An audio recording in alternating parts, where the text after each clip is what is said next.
Hi, I'm Taylor Owen. From the Globe and Mail, this is Machines Like Us.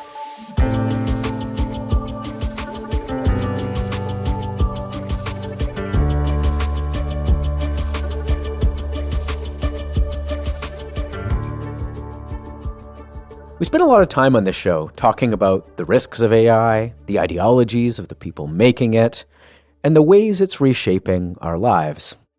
We've talked about how AI is changing war, how doctors might be using it, and whether or not chatbots are curing or exacerbating loneliness. But what we haven't done on this show is try to explain how AI actually works.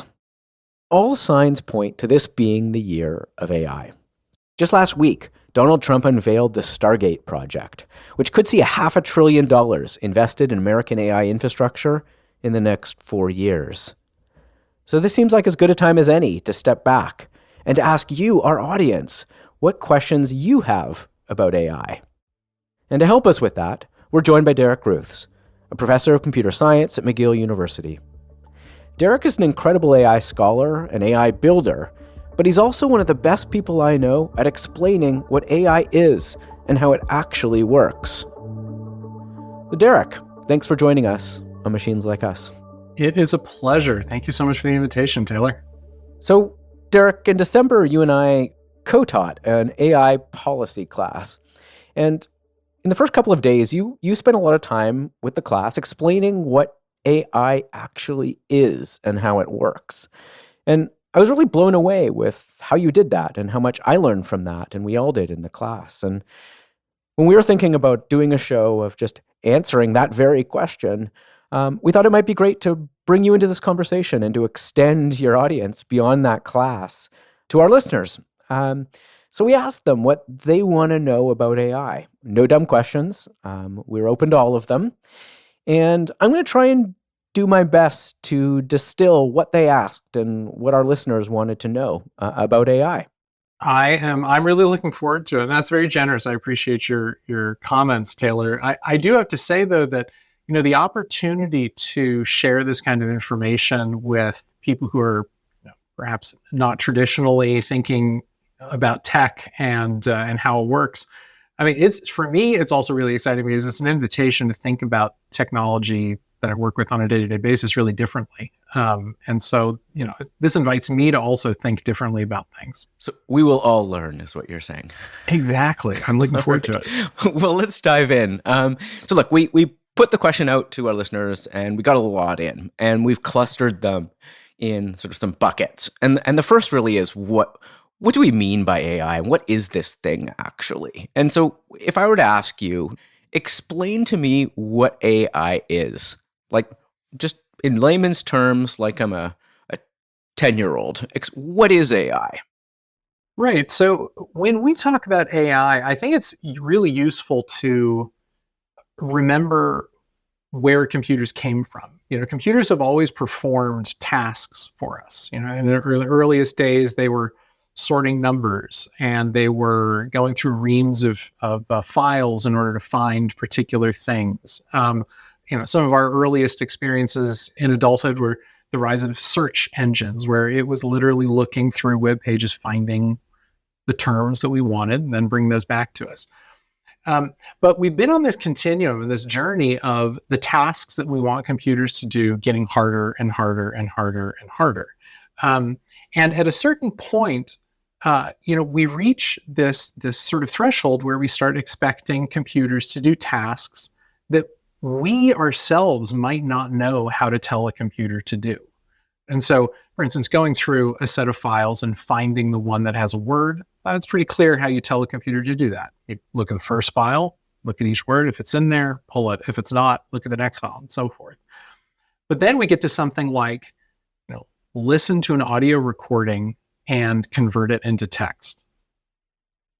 We can do that task, but if you ask me how I do it, I would say, well, I just do it. It just happens in my brain, and then my brain does it. My brain does it.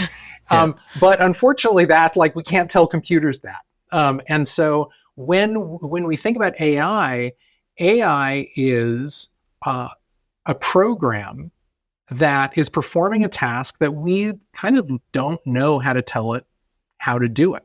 And so instead, we've built these programs that can actually look at examples and look at data and learn tasks. And so as a result, we as programmers, software developers, we no longer have to actually come up with the set of rules that they perform in order to do the task. What we have to do is we have to come up with all the data and all the examples that are going to help them learn that. And then what? So you have all the data and you input massive data sets and you tell a computer or a program to do a set of things. But how is that built? I mean, what can you explain the architecture of that? Right. Yeah, exactly. So you brought up exactly the term that we need in order to explain this, which is we need architecture. And so there is a program, we have to build a program that knows how to learn. And at first, we wrote very simple programs, very simple kind of learning. They could only learn, 3 different kinds of categories, or they could learn, how to predict a very simple trend. But as time has gone on, we've built more and more complicated architectures. And so I'm sure some of our listening audience has heard about neural networks. Those have been tossed out. Neural networks are sort of the latest version of a program that can learn. And so what that architecture is it's basically a whole bunch of connections between these little sort of digital neurons. And what is fixed in place is the neurons themselves. And what's being learned are basically the strength of the connection between these neurons. And so, we use neuron because it's a little brain modeled, but it is something different. So to what degree is this actually modeled? Is a neural net or these kinds of structures modeled after the human brain and how the human brain works? Oh, I would say pretty weakly. I mean, the earliest versions, people were trying to be quite literal with it. They were looking at neurons and they were trying to model exactly the way human brains work. But at this point, the architectures that we're using are completely different. And intentionally so. We're not trying to get a computer to necessarily think exactly like a human. We're trying to get it to perform these hard tasks. So I want to go into some of the components of that architecture, right? Because we hear a lot of these terms like neural net thrown out, and I think I want to go through some of those one by one. But first, what are some of the biggest misconceptions you think there are in the public about these AI systems?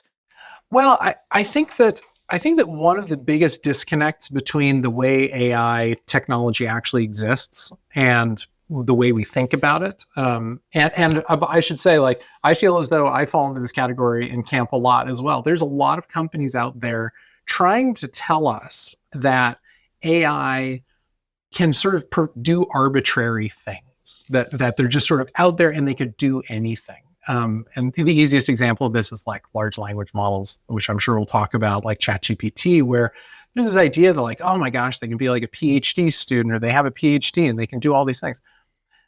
Every AI that has ever been built, and as far as I know, or will be built, is designed to perform a task. And we always have to bear in mind that when we're interacting with an AI, that AI has been trained to do one thing.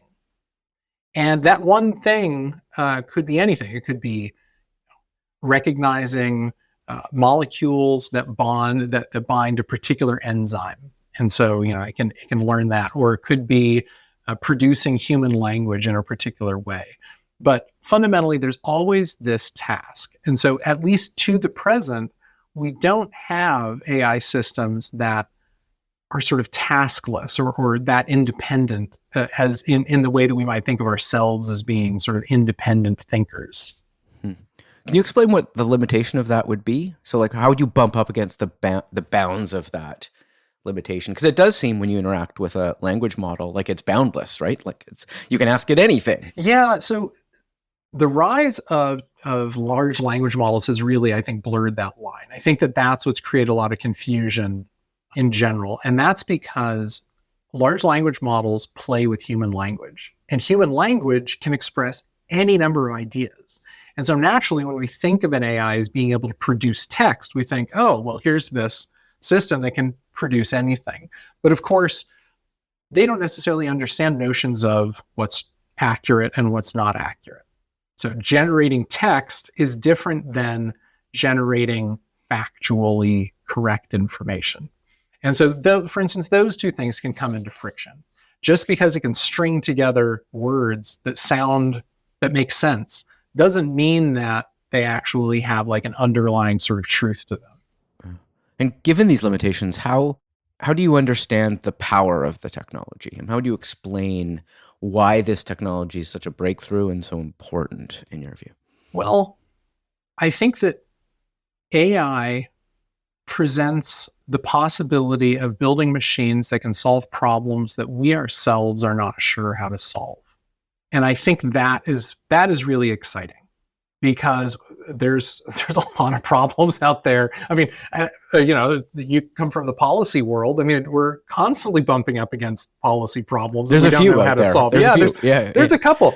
And so it is very exciting to think about a world in which we can have AI helping us solve problems that we're not entirely sure how to solve, or giving us ideas.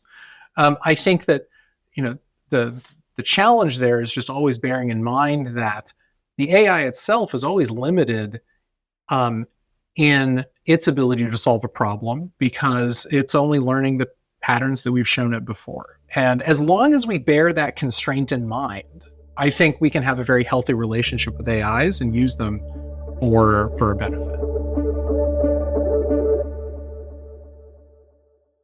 Okay, can I run through just a quick list of some technical terms that I think go into this architecture that you've framed? Yeah, and just try and sort of run them through as simply as possible, just sort of describe how these fit within the architecture you're talking about. So just first, what are the core building blocks of an AI system? If you were to map out, what do we need to make this thing work?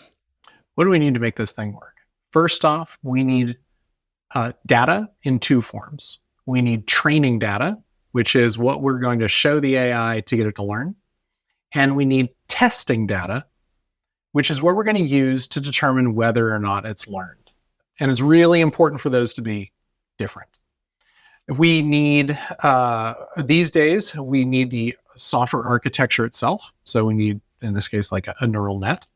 And then I think it's worth flagging that we also need some very specific pieces of hardware to make that work. So we need a hardware chip called a GPU, which is really in many ways brought about the AI revolution that we're experiencing now. And the only thing it doesn't do anything special, except that it can do particular kinds of math operations exceedingly fast. And a GPU is a type of computer chip. A GPU is a kind of computer chip. Ironically enough, it was originally built for graphics. So that's why it's a GPU, graphic processing unit. But because those graphical operations are of a particular kind that we could use in order to do AI operations. Okay, what's reinforcement learning? Reinforcement learning is when you teach a program by punishing it when it does the wrong thing. Okay, like class. Yeah, exactly. I mean, it works. If it works for people, it works for machines. Okay, that's right. All right, what's a transformer? Transformer is a particular kind of neural network that can remember things that it's seen in the context indefinitely. So one of the issues that we used to have these things called recurrent neural networks. They were some of the early ones, but they could only remember like stuff they had seen like 2 or 3 words back. So imagine that I say like happy birthday, like it could remember that, but and then it could come up with whatever comes after it. But a transformer, I could give it like paragraphs, and it can remember like the things that it's seen paragraphs before, which means that it can come up with like the next stuff that it's going to come up with is very relevant to everything. And that was a big breakthrough, correct? It was a huge breakthrough. That happened, I think, in 2017. That was a very big breakthrough. Okay. And what's a reasoning model? A reasoning model is a way. There's a couple different ways in which it's used. However, the most recent one is that it's used to allow a neural network to kind of talk to itself so that it can like think about something. But the way it thinks about something is by talking to itself and then reacting to the words it generates. So it's attempting to reason through.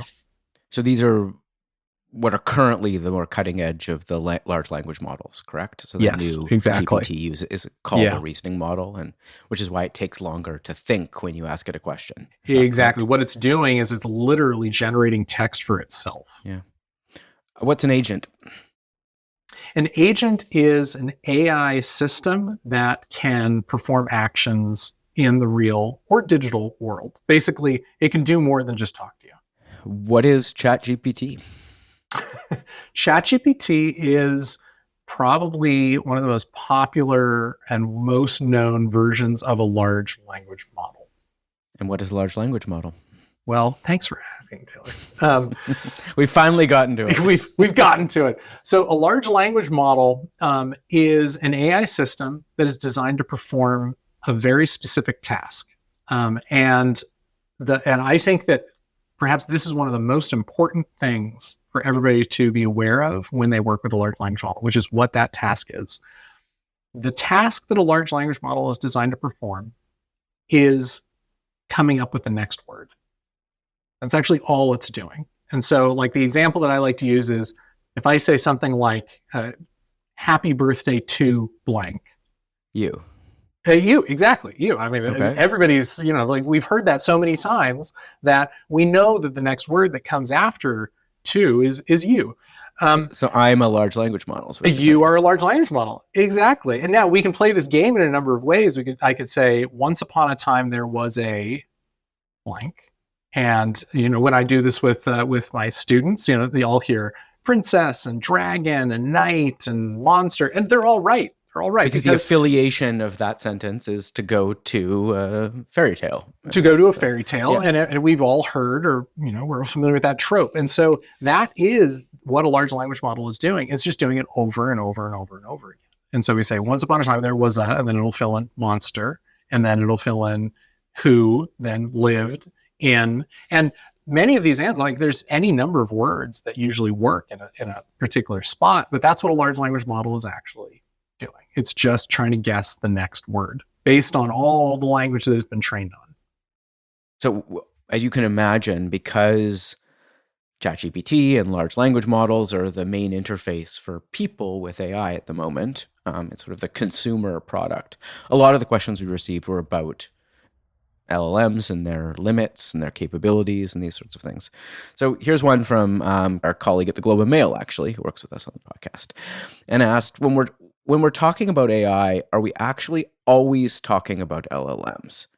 Well, so I think, certainly in the general public, when we're talking about AI, quite often we are talking about large language models. But when we start talking about things like AI competition between nations, or the AI boom, or the promise of AI, we're talking about something much bigger than just large language models. There's one example of systems that can learn and basically identify trends. And so I think, something I alluded to earlier was there's a lot of AI applications in medical spaces. For instance, taking symptoms and being able to identify a diagnosis, or looking at radiology images and identifying tumor cells or particular pathologies in those images.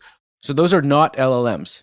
Those are not LLMs. If they're not generating text, then they're not large language models. Okay, so I think that's really important to know. So that's a form of, it's an AI, and it could also be using some of the similar architecture, correct? Like Exactly. Still use a neural net and still use reinforcement learning and still use, but they're just not doing it with language. They're doing it with what? They're operating on, in this, like, let's talk about a radiology. You'll take an X-ray, and then that will be fed into an AI. And so what the AI is consuming there is it's consuming the image itself as opposed to text. And it's producing this very multimodal, like, image, text, reasoning as the output. Yeah. What are some other examples of non-LLM AIs? Just so we get a sense of the universe of the potential here. I think, when we talk about machines on the battlefield, we're not talking about large language models. We're talking about robots that are actually there, that are scanning the field, identifying various threats, opportunities, like whatever it is that they're doing, and then making decisions about what actions to take in the field. We can scale back from the military and just think about self-driving cars, for example. I mean, self-driving cars are things that we've been talking about for a long time, and they're consuming images, they're consuming LiDAR, like scans of the environment, they're consuming GPS information, and they're making decisions about where to drive, how to turn that wheel, where to hit the gas, and where to hit the brake. So just continuing on the LLM track a little bit, someone asked, what does an LLM do with our questions after we ask them? So we're all inputting tens of thousands or millions of questions a day into these models. And what do they do with that? Well, we can kind of dig into that question in two ways. We can ask what the LLM is going to do, and then we can ask what the company is going to do. And I think that it's important to talk about those as separate things. So when I'm typing something into ChatGPT, I'm literally submitting that text to the company OpenAI that runs it, and they're feeding it into the large language model. Now, the large language model eventually is going to throw that away. We create different sessions or different chat environments, and it's not going to remember all that stuff. So eventually it'll go out the window and it'll forget about it and not use it. OpenAI, however, is under no obligation to throw all that away. And so they probably will hang on to it. And we talked about training data and testing data. They're probably gathering all that and they're using it to train future versions of a large language model to improve ChatGPT. As you can imagine, we had a number of questions about the data on which these language models are trained and who owns it and whose data that is and who has rights to it. And ultimately, that becomes a copyright issue. And this one question from Jason was specifically about AI, art, and plagiarism. How do you justify the use of software that scrapes the work of artists? Well, I certainly wouldn't want to personally try to justify it. I think that I personally you don't want to speak for the field of computer science. I don't want to speak for the field ownership of it. But I will. Maybe I'll share a couple thoughts in terms of the way that people are thinking about this. Okay. I think that it's useful to think about where a lot of these computer scientists come from, which is from research. And in research, there's this idea of sort of fair, responsible use, which is if we're trying to advance a new idea or build a new technology, within reasonable bounds, you can grab data, you can grab content in order to test something. Now, the idea is not that you're making money off of it. The idea is that we're advancing human knowledge, and as a result, all of us benefit.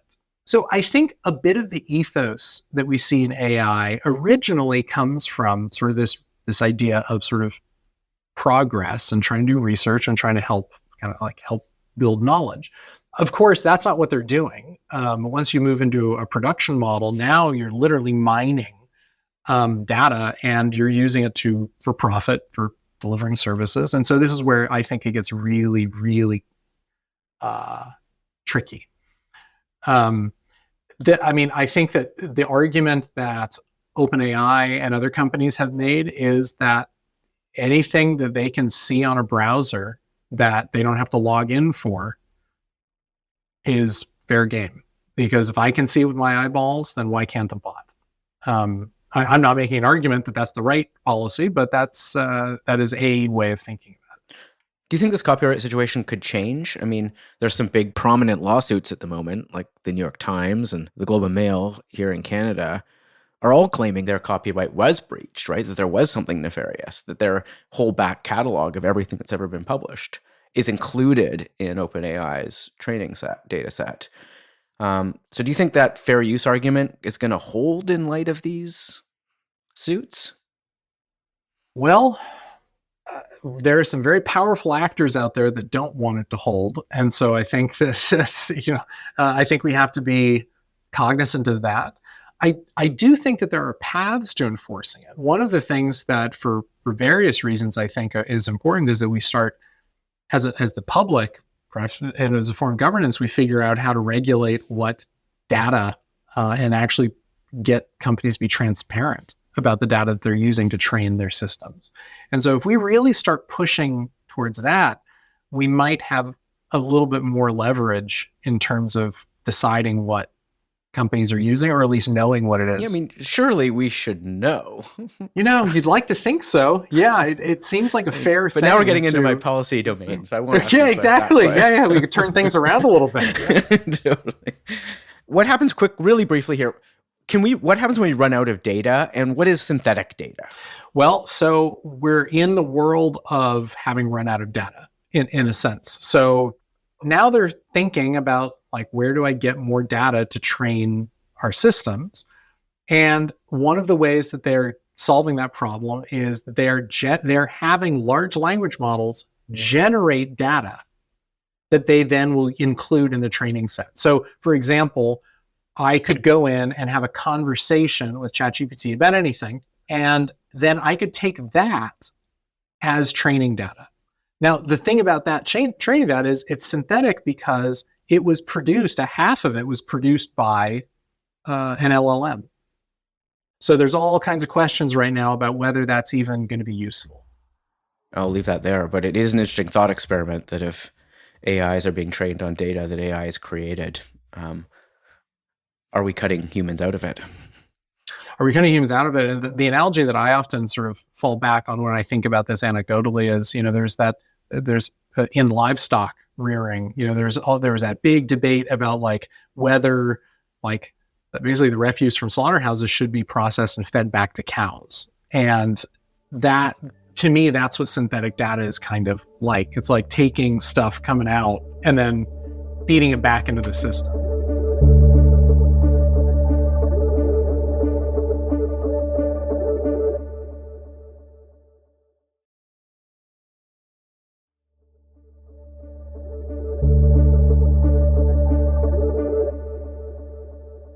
Let's step back a little bit.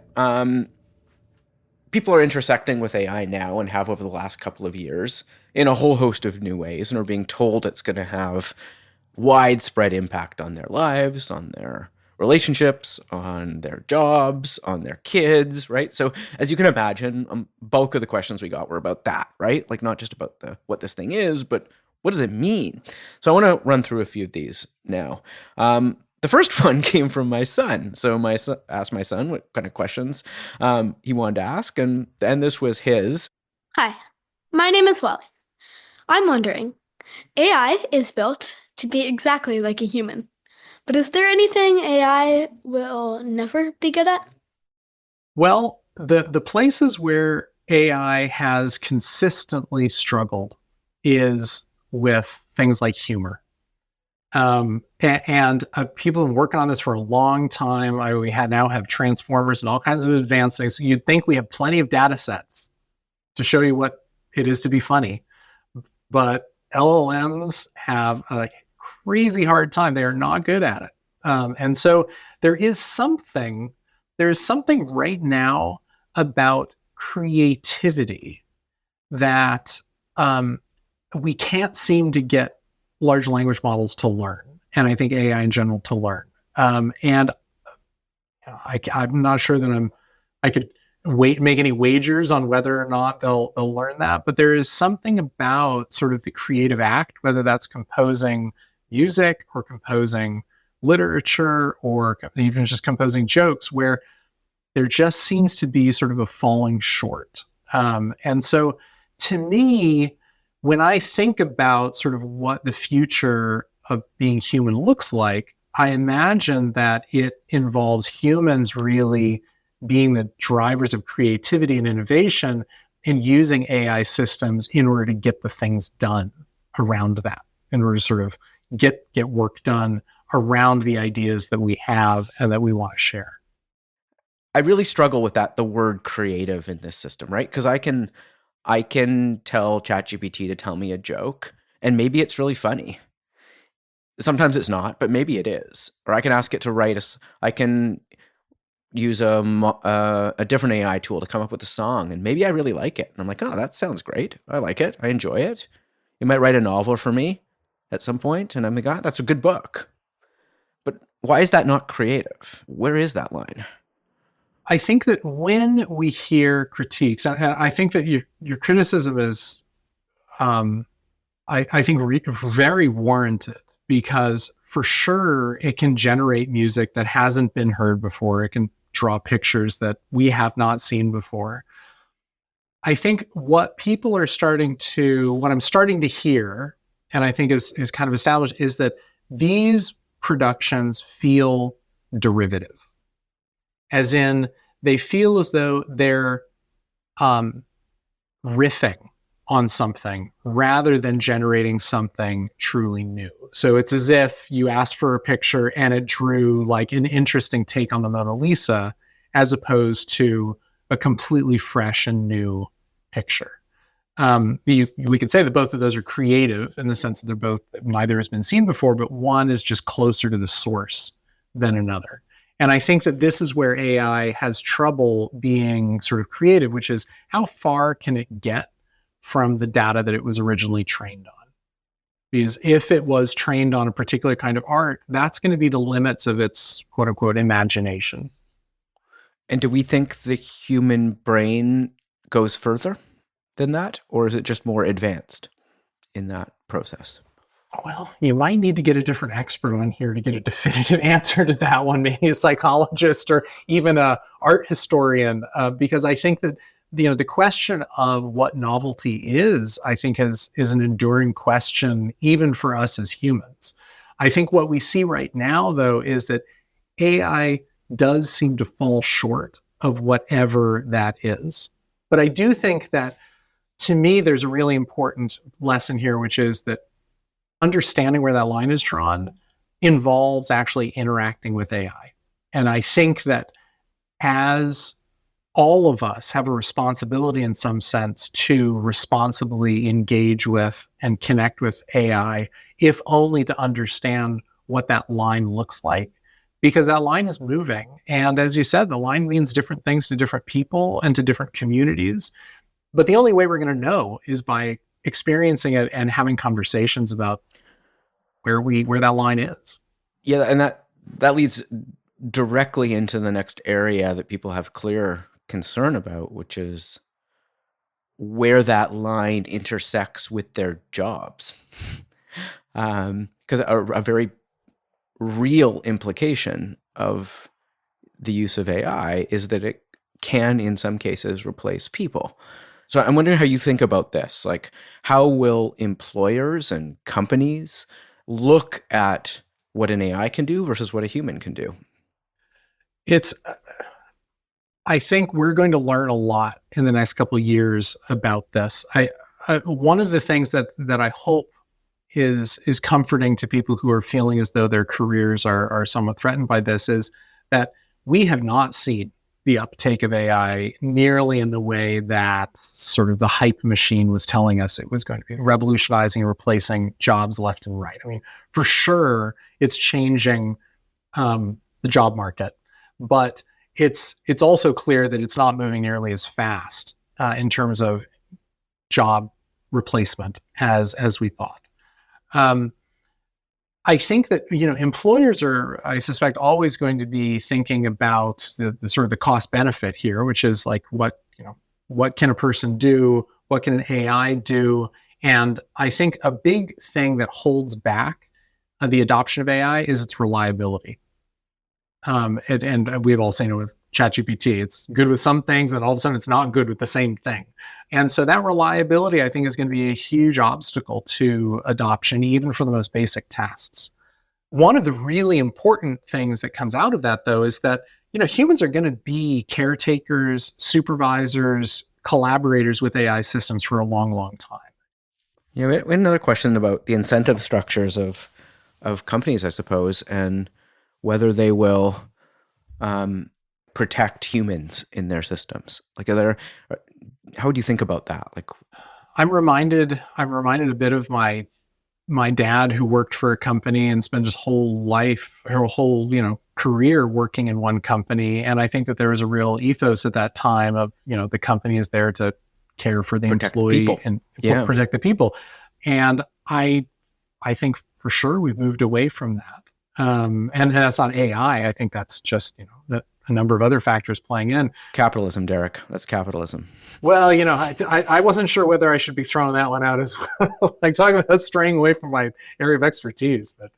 But yeah, I mean, you're absolutely right. Like capitalism has definitely pushed us away from those norms, and AI is in some ways allowing companies to lean even more into it.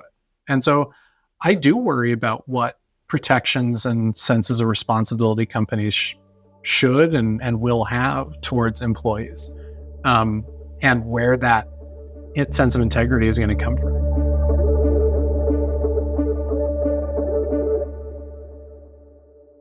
Okay, let's talk a little bit where this is headed and where you think it might be headed.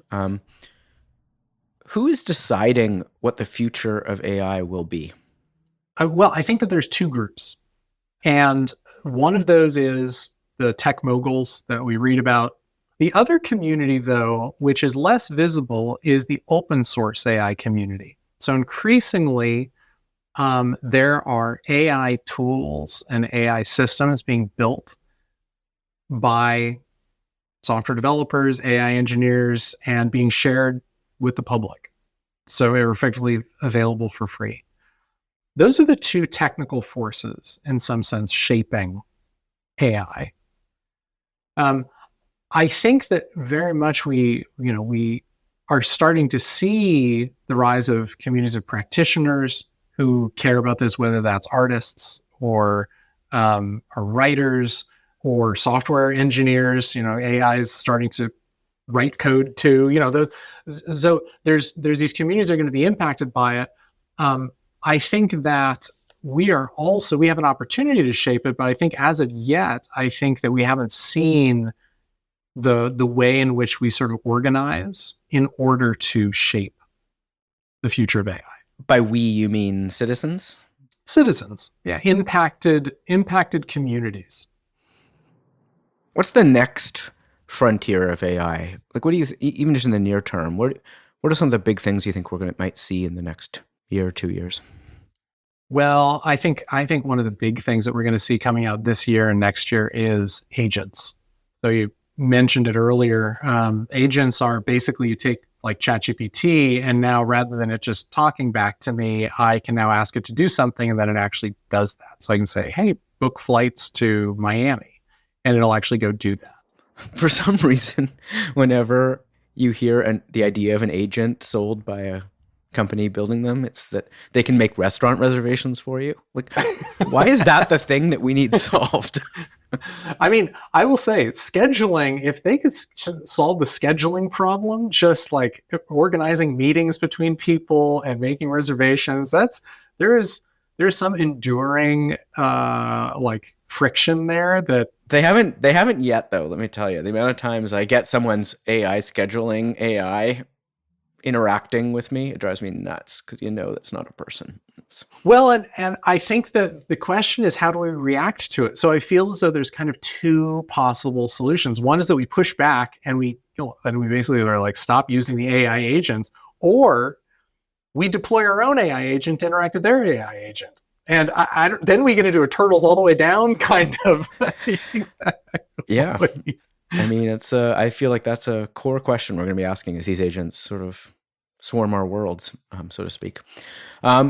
We've been talking a lot about language models and ChatGPT, but one of the things you hear a lot about is AGI, or artificial general intelligence. What is that?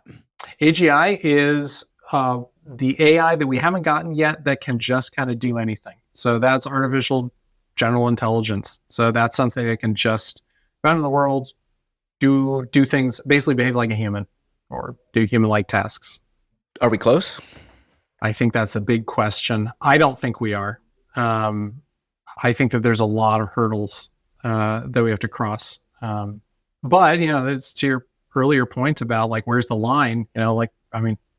If it can book a restaurant, what can't it do? Exactly. But can we just dig into this for a second here? Because I think like a lot of the fears and the existential risk debates about AI and the societal concerns is around that concept, right? That we're going to have super intelligence, or we're going to have things that we can't even understand, and that can do things that we don't understand. So let's dive into that a little bit more. Just how are people measuring whether they're going to have it or not? Like, what will it mean to create something that's smarter than you? Or like a calculator is better than me in math. Why is that not AGI? Yeah, well, I mean, AGI doesn't have to be super intelligent. I think AGI is, maybe to draw the distinction, AGI is basically you could like send this thing out into the world and it could survive. That's the way I kind of think about AGI. Like, so there's an autonomy element to it. Exactly. It's an autonomous element in the sense that you can send it out to the world and it'll know to, charge itself and then go to its job at the right time, negotiate a raise, come back, take care of its space, solve the problems that it encounters on a daily basis, kind of autonomously. I think, to me, that's AGI. That's super interesting. I haven't heard it described like that before. Is that is that a Derek Ruths definition of AGI, or is this something commonly known? That might be a Derek Ruths definition. The term is just so, it's just kind of much like AI. It's just kind of like used in so many different ways that I'm not sure that there's some like gold standard definition. What have you heard? That's why I'm asking you, to be honest. I mean, it feels like to a certain degree, there's a lot of commercial incentives to get to AGI. And so you hear a lot about this year being the year of AGI because there's an arms race happening to get to it. And can be tricky when we don't know what it is. And there's real financial incentives to have done it. So I think that line is probably quite slippery at the moment because of that. Well, I think you put your finger on it. So, there's no theoretical definition of AGI, and companies have a lot of incentive to define it however allows them to market that they have the first AGI. Yeah. Do you have any sense what the technical innovation is that, or either barrier restricting us from achieving that, or the innovation needed to get there? I don't know what the technical innovation is. I mean, if I did, then I'd probably be building it or trying to figure out how to avoid building it, one or the other. I think that one of the big limitations that we have is around reliability. And we hear this a lot with safety, AI safety and AI reliability. So, you could ask ChatGPT to book you a restaurant reservation 10 times and it does well. And on the 11th time, it books you a plane flight instead. And I think right now we don't have a lot of ways of establishing A, how confident to be in them, and B, like how to make them more reliable. Do you think we should be trying to build AGI? I don't think we should. I think that that there are more opportunities for AI to help us with specific, well-defined tasks and focus on that than on AGI, which doesn't necessarily have a specific quote unquote task in mind. So I think our energies would be better used towards the well-being of society and people by focusing on nailing specific tasks. I think those who are working on AGI would make the argument that AGI may be the fastest path to building systems that can solve these problems that we don't know how to solve. And I can see that. I can see that argument, but that's not proven by any means. So it's an opinion, and it's an opinion held by enough people that are working on it. This is one I'm sort of adding to the mix here, but something I really struggle with, which is how are citizens who are watching all of this and engaging in it and in sort of being asked to come along with this technology, how should they judge the real divisions within your field, within computer science, of those who say this is going to be incredible for humanity and it's going to make our lives better, and this is something we should be devoting trillions of dollars to developing as a species, and computer scientists who are equally as prominent and smart and played a core role in building the technology, saying we have to put the brakes on and stop, and we shouldn't be doing this. Like, how are we as citizens supposed to adjudicate between equally qualified computer scientists telling us exactly the opposite thing about the thing that's being built?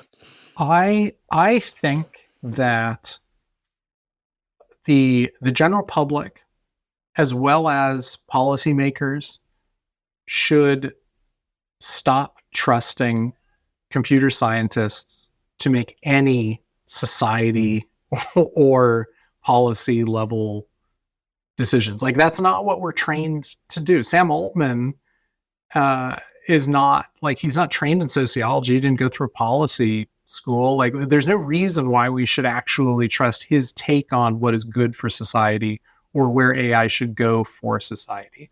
Now, that's not to say he's bad or evil, or like we don't need to apply any of those labels. We just have to acknowledge that AI tech people are good at building AI tech, and that's what they're experts at. And we shouldn't be giving them a platform to talk about policy, to talk about regulation, to talk about these things, because they're not the people that are trained for it. And they're also not the people that we had indicated should be doing that. I mean, I think that is why conversations like this are important, frankly, is that we need more people to understand what AI is and could be in order to participate in that conversation. Because if not, we end up ceding that question to those who know the technical language and capacity. And there's a privilege and a power to controlling that language, it seems to me. Absolutely. I completely agree. And the tech community goes to great lengths in order to create that space and protect it and keep people out of it, through the use of technical language, through the use of hype, through a variety of purposes, through direct intimidation around employment and things. So we for sure need to change this power dynamic. And it's going to be challenging, but I think that it begins like the work that you're doing, really, which is creating conversations like this and like others that help invite people into a space where they absolutely should be. And their opinions are as valid, potentially often more informed than the opinions that are being held and megaphoned by the tech elite. So I've got an easy one just to close here from Ben Crit, so I'm going to credit with this. Why does AI exist, Derek? Wow. Why does AI exist? Well, in the spirit of a beautiful closer, I think we can kind of go back to the earliest, like where we started with AI, which is like, why did we build AI? We originally built computers because we wanted them to perform tasks for us, to make life easier, to speed things up. AI exists because we kind of ran out of simple tasks, and the next tasks we started identifying involved a certain amount of judgment and thinking. And AI exists because we leaned into making computers capable of tackling those tasks. And now we potentially started a bit of a treadmill that we're on of just like advancing AI as fast as we can. But I think it originated from a good place, which was solving problems that were beyond our capacity to do. Yeah, exactly. Yeah. Well, look, thank you. Thank you for giving us your time and for talking this through with us. And hopefully we can do it again sometime. These questions are not going to go away. So we'll come back to you with another set of them as this technology invariably evolves. Yeah. Well, thank you so much, Taylor. I really appreciate the opportunity to be here with you.